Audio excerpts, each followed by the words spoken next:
오늘 우리에게 주시는 하나님 말씀 누가복음 9장 27절부터 36절까지 말씀입니다. 누가복음 9장 27절부터 36절까지 우리 한 절씩 읽겠습니다. 내가 참으로 너희에게 이르노니 여기 서 있는 사람 중에 죽기 전에 하나님의 나라를 볼 자들도 있느니라.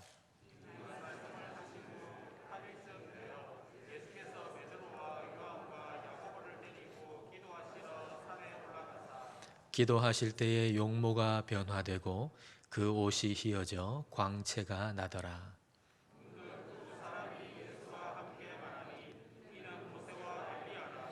영광 중에 나타나서 장차 예수께서 예루살렘에서 별세하실 것을 말할세.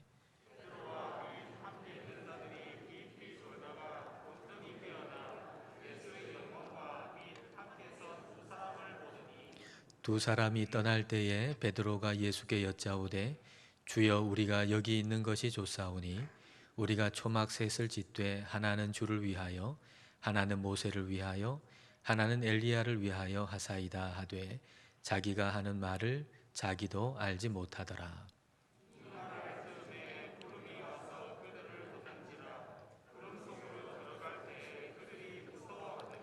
구름 속에서 소리가 나서 이르되 이는 나의 아들 곧 택함을 받은 자니 너희는 그의 말을 들으라 하고 소리가 그침에 오직 예수만 보이더라.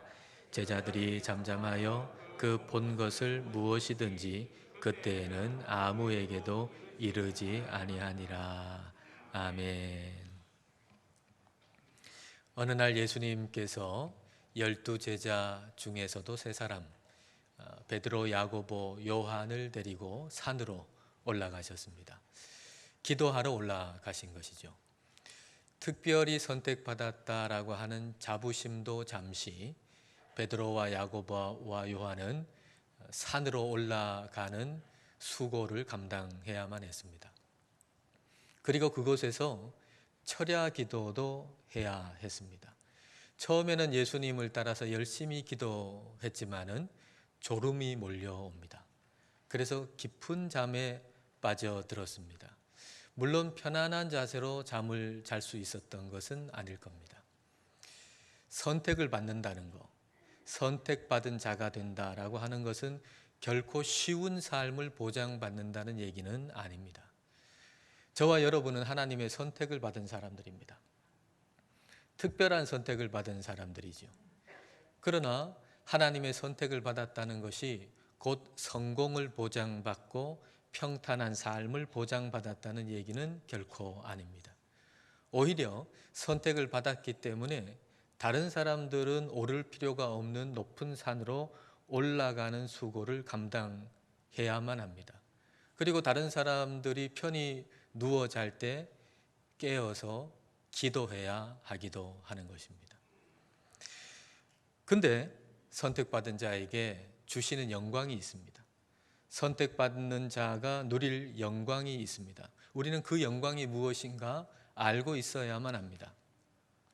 그렇지 않으면 선택받았기 때문에 우리가 겪게 되는 여러 가지 어려운 일들로 말미암아서 불평이 생길 수도 있습니다.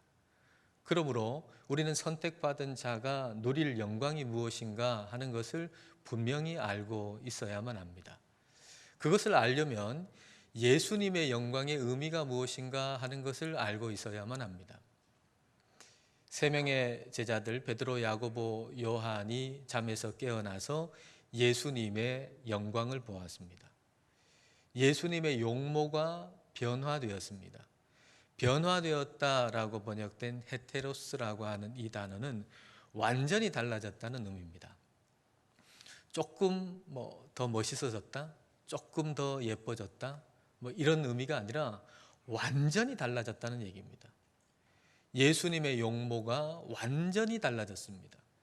예수님의 그 영광의 광채가 얼마나 빛나는지 예수님이 입고 계시던 그 옷까지도 밝게 빛날 정도로 그런 영광의 광채이셨습니다.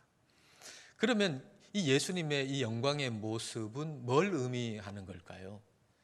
오늘 본문 27절과 병행 본문인 마태복음 16장을 우리 같이 한번 보시겠습니다. 오늘 본문 27절입니다. 내가 참으로 너희에게 이르노니 여기 서 있는 사람 중에 죽기 전에 하나님의 나라를 볼 자들도 있느니라. 예수님은 제자들 중에서 어떤 사람은 죽기 전에 하나님 나라를 볼 자들이 있다, 그렇게 말씀하셨어요. 그러면 여기서 하나님의 나라라고 하는 것은 뭘 의미할까요? 마태복음 16장 28절에서 이걸 구체적으로 말씀해 주고 계십니다. 진실로 너희에게 이르노니 여기 서 있는 사람 중에 죽기 전에 인자가 그 왕권을 가지고 오는 것을 볼 자들도 있느니라. 베드로, 야고보, 요한이 본 영광은 하나님 나라의 영광인데, 그 하나님 나라의 영광은 뭔가 하면 우리 주님께서 다시 오실 때 바로 재림의 주님의 영광이다 라고 하는 말씀이에요. 다시 오실 때 그 왕권을 가지고 오시는 영광. 그러니까 베드로, 야고보, 요한이 지금 변화산에서 본 예수님의 영광은 우리 주님 재림하실 때의 그 영광의 모습을 본 것입니다. 예수님은 베드로와 야고보와 요한에게 미리 예수님 재림의 그 영광을 보여주셨습니다. 자, 그러면 이들이 이걸 제대로 이해했을까요? 베드로와 야고보와 요한이 자기들이 본 그 예수님의 영광을 제대로 이해하고 자신의 삶에 그 이후에 적용하면서 살았을까요? 우리는 하나님의 영적 세계를 성경을 통해서 보는데, 우리는 그 성경을 읽으면서 제대로 그것을 이해하고 우리의 삶 가운데 적용하면서 살고 있는가요? C.S. 루이스라고 하는 사람이 자신이 만들어낸 이런 이야기를 해요. 어떤 것을 좀 쉽게 이해시키기 위해서 자신이 만들어낸 하나의 이야기입니다. 어떤 여자가 감옥에 가게 됐습니다. 근데 이 여자가 감옥에서 아들을 낳았습니다. 그리고 이 아들을 감옥 안에서 키우는 거죠. 이 감옥 안에서 볼 수 있는 것은 그 감옥의 벽, 바닥, 그리고 저 위쪽에 창문 하나가 있는데 그 창문을 통해서 볼 수 있는 작은 하늘, 그게 전부였습니다. 그러니까 이 아들은 태어나면서 그것만 보고 사는 거죠. 그 바깥에 무엇이 있는가 한 번도 본 적이 없는 거예요. 근데 이 여자는 미술가예요. 그 감옥에 들어올 때에 그림판하고 연필을 가지고 들어왔어요. 이제 앞으로 감옥에서 나갈 것을 소망하면서 이 아들한테 바깥 세상이 어떤 곳인가 라고 하는 걸 이제 가르쳐 주고 싶은 거예요. 근데 주로 그림으로 가르쳐 주는 거죠. 그 도화지 위에다가 연필로 그림을 그리는 겁니다. 산도 그리고 강도 그리고 바다도 그리고 파도도 그리고 건물도 그리고, 그렇게 그리면서 이 바깥 세상이 어떤 곳인가 이 아들한테 그림으로 이제 가르쳐 주는 거예요. 이 아들은 한 번도 바깥 세상을 본 적이 없잖아요. 어머니의 말씀과 그림으로만 보는 거죠. 그럼에도 불구하고 저 바깥 세상이 여기보다 훨씬 더 아름답고 그리고 영광스럽다라고 하는 이거 어머니의 말씀을 믿으려고 애를 쓰는 겁니다. 그렇게 한참 그렇게 가르치는데 그 어머니가 아들한테 잘 이해하고 있는가 한번 확인하려고 이제 아들한테 질문을 하는 거죠. 설마 바깥 세상이 이 연필 선으로 되어 있다고 생각하는 건 아니겠지? 그러니까 아들이 대답하는 거예요. 예? 바깥 세상에 연필 선이 없다고요? 어머니는 열심히 가르쳤어요. 바깥 세상을 다 알고 있잖아요. 그래서 가르칠 수 있는 방법은 그림밖에 없으니까 연필로 도화지에다가 열심히 강은 이렇고 산은 이렇고 바다는 이렇다고 열심히 그려서 가르쳤는데, 이 아들은 생각하기를 바깥 세상에는 연필선 같은 그런 선들로, 그런 자국들로 가득하다고 오해하고 있었던 것이죠. 베드로와 야고보와 요한은 예수님의 영광을 이런 식으로 오해하고 있었던 겁니다. 그들은 주님의 영광을 봤는데 그 영광은 세상 가운데 있는 영광이 아니거든요. 그동안 한 번도 그런 영광을 본 적이 없어요. 이 세상 가운데는 그런 영광이 없어요. 그래서 이 세상에 속하지 않은 예수님의 영광을 보고서 이 세상에 속한 어떤 영광으로 대체시켜 버린 겁니다. 변화산에서의 주님의 영광스러운 모습을 본 이 베드로, 야고보, 요한이 그 다음에 어떻게 살아가는가라고 하는 것을 보면 이게 아주 명확하게 드러나죠. 자, 오늘 본문에서 몇 절 뒤에 46절을 여러분 한번 보십시오.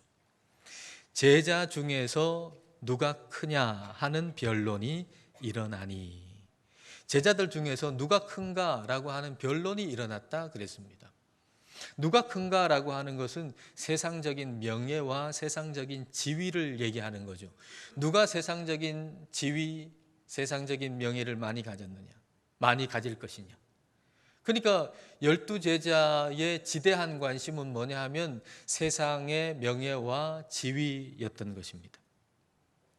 근데 그 중에서도 12명 제자 중에서도 주님의 그 재림의 영광을 그 변화산에서 본 사람들이, 그 3명의 사람들이 더 심한 모습이었습니다. 자, 마가복음 10장을 볼까요? 35절과 36절입니다. 세베대의 아들 야고보와 요한이 주께 나와 여짜오되 선생님이여 무엇이든지 우리가 구하는 바를 우리에게 하여 주시기를 원하옵나이다. 이르시되 너희에게 무엇을 하여 주기를 원하느냐. 여기에 야고보, 요한은 오늘 본문에 예수님의 영광을 본 사람 아닙니까? 12명 중에서도 특별히 뽑혀가지고 예수님의 영광을 본 사람들입니다. 근데 야고보와 요한이 예수님한테 요청하는 게 있었어요. 그게 뭘까요? 그 다음 절 볼까요? 여짜오되 주의 영광 중에서 우리를 하나는 주의 우편에 하나는 좌편에 앉게 하여 주옵소서. 예수님의 재림의 영광을 본 야고보와 요한이 뭘 원했냐 하면은 세상의 지위를 원했어요. 세상의 명예를 더 원했던 거예요. 그러면 베드로는 좀 나았을까요? 베드로는 그렇지 않습니다. 자, 마가복음 10장 41절을 봅시다. 10 제자가 듣고 야고보와 요한에 대하여 화를 내거늘. 야고보와 요한의 얘기를 듣고서 10 제자들이, 나머지 10 제자들이 화를 냈어요. 아니 이러다가 높은 지위 명예 저 두 사람한테 빼앗기겠다. 여러분 그 10사람이 화를 내는데 그 중에 베드로가 제일 화를 냈을 겁니다. 그 이유는요, 예수님의 영광을 보았는데 그 예수님의 영광이 재림하시는 주님의 영광이라고 하는 걸 몰랐기 때문에, 자기가 눈으로 본 예수님의 영광을 오해했기 때문에 오히려 자리 욕심이 더 생겼다는 얘기입니다. 주님의 재림의 영광을 봤는데 근데 그 의미를 몰랐고 그것을 오해했기 때문에 오히려 자리 욕심이 더 생기고 명예 욕심이 더 생기고 세상 욕심이 더 생겼다는 얘기입니다. 여러분, 이게 오늘 저와 여러분의 얘기가 아닐까요? 오늘 저와 여러분의 얘기가 아닐까 하는 겁니다. 하나님은 이 세상에 속하지 않은 영광을 우리에게 말씀을 통해서 보여주셨고, 그리고 이 세상에 속하지 않은 이 세상보다 훨씬 더 큰 복을 우리에게 말씀해 주셨는데, 근데 우리는 이해하기를 그걸 세상적인 것으로 이해해 버리는 것입니다. 그래서 하나님께서 우리에게 주시겠다고 하는 영광, 하나님이 우리에게 주시겠다고 하는 복, 이걸 세상 사람들이 가지고 있는 영광과 복하고는 별로 차이가 없는 그런 복의 개념, 영광의 개념을 우리가 가지고 사는 거예요. 오히려 예수님을 믿어가지고 더 욕심 생기는 거죠. 예수님을 믿었는데 더 세상 욕심이 더 많아지는 겁니다. 왜 이런 일이 일어날까요? 영광의 핵심을 놓쳐버렸기 때문입니다. 그러면 영광의 핵심은 뭘까요? 예수님의 영광의 핵심은 뭘까요? 자, 31절을 여러분 보십시다. 영광 중에 나타나서 장차 예수께서 예루살렘에서 별세하실 것을 말할세. 변화산에서 핵심적인 이야기는 뭔가 하면 바로 별세에 대한 얘기입니다. 별세. 별세라고 번역된 이 헬라어 단어가, 그리스어 단어가 엑소더스거든요. 엑소더스. 몇 해 전에 터키 성지순례에 갔을 때 그리스도 잠깐 들렀습니다.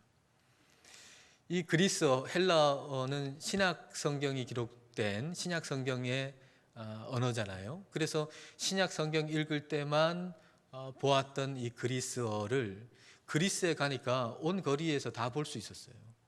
그래서 거리에 있는 그리스어를 읽는 것도 하나의 재미였는데요. 고속도로를 달릴 때에 제일 눈에 많이 띄는 단어가 바로 엑소더스라고 하는 단어였어요. 엑소더스. 고속도로 한참 달리다 보면은 간판에 엑소더스 적혀 있어요. 또 한참 달리다 보면 엑소더스 적혀 있어요. 출구라는 말이죠. 출구. 어떤 목적지에 도달하기 위해서는 그 목적지에 적합한 출구로 반드시 나가야 되잖아요. 마찬가지로 예수님께서 이루실 어떤 목적을 이루시기 위해서 반드시 이루셔야 할 일이 바로 엑소더스, 별세, 십자가에서 죽으심이라고 하는 겁니다. 예수님이 반드시 이루실 일을 위해서, 성취하실 일을 위해서 해야만 할 일이 있는데 그것이 바로 십자가에서 죽으시는 것이다 라고 하는 얘기입니다. 그래서 십자가의 의미를 모르고서는 예수님의 영광의 의미를 알 수가 없어요. 십자가를 빼놓고는 예수님의 영광을 알 수가 없다고요. 베드로가 그래서 십자가의 의미를 알고 나서, 부활을 알고 나서, 그리고 예수님 승천하신 다음에 보내주신 성령을 받고 나서 비로소 그날 오늘 본문에 있는 예수님의 영광이 바로 재림하시는 주님의 영광이구나라고 하는 것을 깨달아 알게 되었습니다. 베드로 후서 1장 16절입니다. 우리 주 예수 그리스도의 능력과 강림하심을 너희에게 알게 한 것이 교묘히 만든 이야기를 따른 것이 아니요 우리는 그의 크신 위엄을 친히 본 자라. 여기에 강림하심이라 그랬잖아요. 이 강림하심이라고 하는 건 파루시아거든요. 파루시아라고 하는 말은 다시 오신다는 겁니다. 재림하시는 거란 얘기입니다. 그러니까 베드로가 예수님의 십자가를 알고 그 다음에 부활을 알고 승천하신 다음에 보내주신 그 성령님을 받고 난 다음에 그때 내가 본 것이 바로 예수님의 재림의 영광이구나, 재림의 영광과 위엄이구나 라고 하는 걸 깨달아 알게 됐다는 거예요. 그래서 그거 보고 난 다음에는 아무 말도 못했잖아요. 그 의미를 모르니까. 굉장한 걸 봤는데 의미를 모르니까 뭐 얘기할 수가 없어요. 그러나 그 의미를 깨닫고 베드로 후서에 그것을 전하게 된 것입니다. 그리고 이어서 그가 들은 걸 또 이야기해요. 자, 그 다음 절 보십시다. 베드로 후서 1장 17절 18절입니다. 지극히 큰 영광 중에서 이러한 소리가 그에게 나기를 이는 내 사랑하는 아들이요 내 기뻐하는 자라. 오늘 본문에는 택함 받은 자라 그랬거든요. 내가 택했다, 내가 기뻐한다, 이거 같은 의미입니다. 이는 내 사랑하는 아들이요 내 기뻐하는 자라 하실 때에 그가 하나님 아버지께 존귀와 영광을 받으셨느니라. 이 소리는 우리가 그와 함께 거룩한 산에 있을 때에 하늘로부터 난 것을 들은 것이라. 베드로는 십자가를 알고 그리고 부활을 알고 예수님이 보내주신 성령을 받고 나서 비로소 그때 본 것이 재림의 영광이구나, 우리 주님 다시 오실 때 그런 영광스러운 모습으로 오는 거구나 라고 하는 걸 깨달아 알게 됐습니다.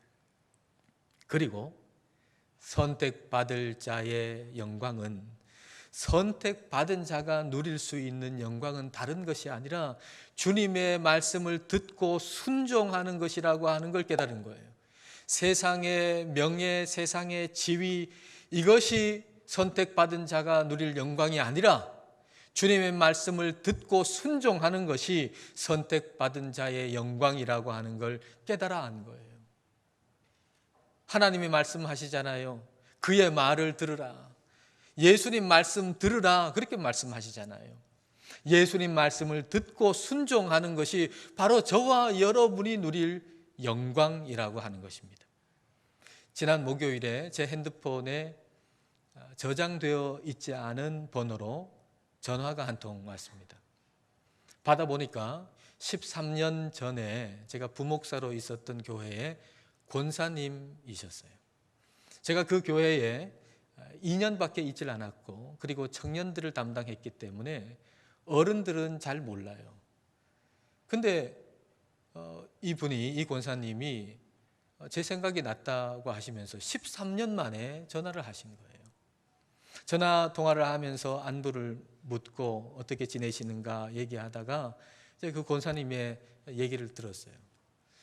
이 코로나 시절 가운데 예배당에 잘 못 나가고 또 집에 있을 시간이 많다 보니까 성경을 더 읽게 되는데 마태복음 5장부터 7장까지를 다 암송하셨다는 겁니다. 이분 연세가 81세세요. 젊은 사람도 쉽지 않잖아요. 5장, 6장, 7장 이거 다 합하면 절수가 111절이거든요. 그 111절을 다 완전하게 암송하셨다는 거예요. 이분이 원래 말씀을 사모하시고 말씀을 읽고 또 암송하시는 것을 즐겨 하시는데, 그렇게 살아오시면서 말씀을 꾸준히 읽다 보니까 마음속에 말씀대로 살고 싶다, 이런 마음을 늘 가지시는 거예요. 근데 이분 말씀이 이래요. 70이 지나니까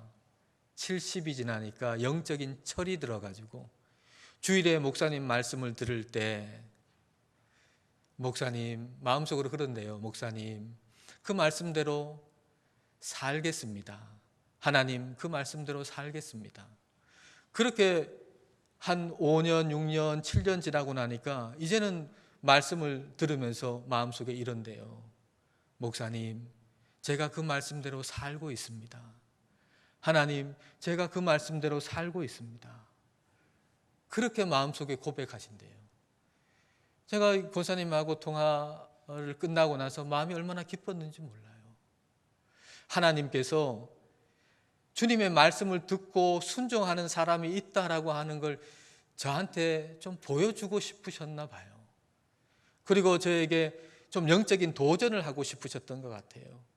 그리고 말씀을 전할 수 있는 소망을 주시고 싶으셨던 것 같아요. 말씀을 듣고 그 말씀에 순종하는 게 바로 저와 여러분이 누릴 영광이에요. 우리가 고상해가지고 뭐 다른 사람보다 뭐 굉장히 뛰어나가지고 그 말씀을 듣고 그리고 순종할 수 있는 것이 아니라 우리 하나님께서, 성령님께서 그런 마음을 주시니까, 그런 욕구를 주시니까 그게 가능한 겁니다. 제가 어떤 책을 읽다가 어떤 책의 한 챕터에 소 제목이 마음에 들어왔는데, 그 소 제목이 뭔가 하면 최고의 교육은 최상의 욕구를 가르친다라는 거였어요. 최고의 교육은 최상의 욕구를 가르친다. 수준이 낮은 교육은요, 수준 낮은 욕구를 불러일으켜요. 근데 수준 높은 교육은 수준 높은 욕구를 불러일으켜요. 그런 의미에서 성령님의 교육은 최고의 교육이에요. 성령님의 가르침은 최고의 교육이에요. 왜냐하면 우리에게 우리 주님 말씀을 듣고 순종하고 싶은 이 최상의 욕구를 불러일으키기 때문입니다. 예수님은 말씀하시죠. 그리고 우리 성부 하나님께서는 그의 말을 들으라 라고 명령하시죠. 그리고 성령 하나님께서는 우리 안에 새로운 욕구, 예수님의 말씀을 듣고 순종하고 싶은 욕구를 불러일으켜요. 그래서 성부, 성자, 성령 하나님의 영광 안에 우리가 참여하기를 원하시는 겁니다. 성부, 성자, 성령 하나님을 가리키는 말 가운데 페리코레시스라고 하는 말이 있어요. 페리코레시스라고 하는 이 단어의 의미는 빙글빙글 돌면서 춤을 추는 걸 의미해요. 그러니까 성부, 성자, 성령 삼위일체 하나님이 어떤 모습으로 계신가 하면 마치 손을 같이 잡고 빙글빙글 춤을 추시는 그런 기쁨 가운데 계신 분이 우리 하나님이세요. 근데 거기에 저와 여러분을 참여시키기를 원한다고요. 어떻게 해요? 어떻게 우리가 그 영광 가운데 참여할 수 있나요? 주님의 말씀을 듣고 순종함으로 그 영광에 참여하는 거예요. 저와 여러분이 누릴 영광은 다른 것이 아니라 우리 예수님의 말씀을 듣고 순종하는 것, 이게 바로 저와 여러분이 누릴 영광이에요. 우리 마음 가운데 성령님이 주시는 욕구로 가득해서 주님 말씀 듣고 순종하고 싶은 욕구로 저와 여러분이 가득 차서 주님 말씀대로 살고 싶습니다. 주님 말씀대로 살겠습니다. 주님 말씀대로 살고 있습니다 라고 고백하면서 살아가는 저와 여러분이 다 되시기를 주님의 이름으로 축복합니다. 기도하시겠습니다. 이 시간 우리 기도하실 때 십자가를 통해서 주님의 영광을 바라보십시다. 그리고 성령님의 가르치심을 구하십시다. 주님의 말씀을 듣고 순종하고 싶은 최상의 욕구를 가르쳐 달라고 구하십시다. 그래서 주님 말씀대로 살고 싶습니다. 주님 말씀대로 살겠습니다. 주님 말씀대로 살고 있습니다 라고 고백하면서 삼위일체 하나님의 영광과 기쁨의 춤에 참여하며 살게 해달라고 이 시간 함께 기도하겠습니다.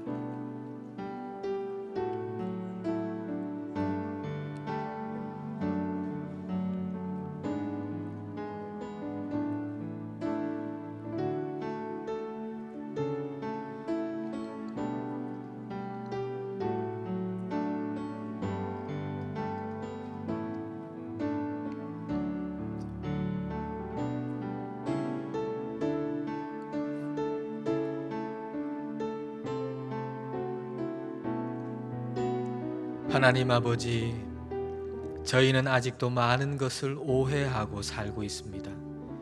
세상에 속하지 않은 주님의 영광을 세상의 영광으로 오해하여 주님 믿는 자가 받을 영광과 복을 세상의 명예나 높은 지위라고 생각하고 있습니다. 그래서 예수님을 믿는데 오히려 세상 욕심이 더 커졌습니다. 주님, 저희를 불쌍히 여기시고 이 시간 성령 충만을 주옵소서. 주님의 말씀을 듣고 순종하는 새로운 욕구, 최상의 욕구를 가르쳐 주옵소서. 주님의 말씀을 듣고 순종하는 것이 예수님을 믿는 자가 누릴 영광임을 알게 하옵소서. 주님 말씀대로 살고 싶습니다. 말씀대로 살겠습니다. 주님 말씀대로 살고 있습니다 라고 고백하며 사는 저희 모두가 되게 하여 주옵소서.